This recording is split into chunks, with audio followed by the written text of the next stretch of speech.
Well, let's kick off this segment by finding out where the market arrows are facing in South Africa. This is on the backdrop of the latest stats SA survey that shows consumer confidence has remained stable in the fourth quarter of 2018. This seems to have done little to change expectations of a faster-paced economic recovery for the country. Analysts believe that this year should be a year of stabilization for South Africa, which is an emerging market.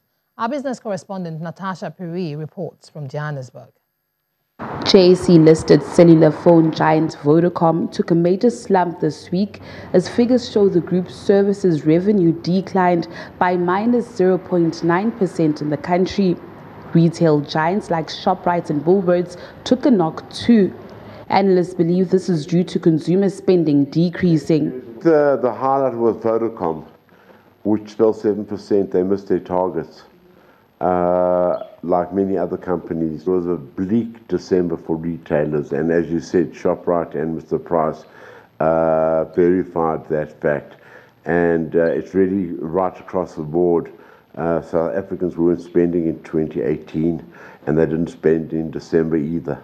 However, the country's commodities have been doing fairly well, with the oil price being stable and companies like Goldfield and Ashanti ending in the green.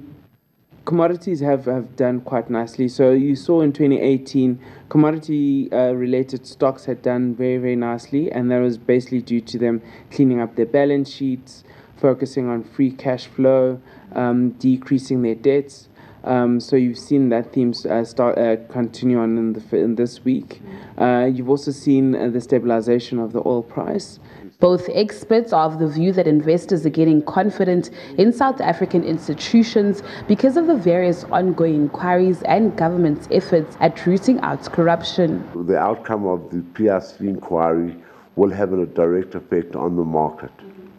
I think the Eskom story won't really affect the market. In 2017 and prior, you've seen that the financial markets no longer trusted anything that had been related with government, especially with a lot of the scandals coming out in terms of the corruption. So these commissions are really about restoring the trust. The rand is currently trading at 13 rand 69 cents to the US dollar, 15 rand and 51 cents to the euro, and 17 rand and 95 cents to the pound. Some have described the performance of the rand this week as sluggish due to the influence of the US and China trade wars.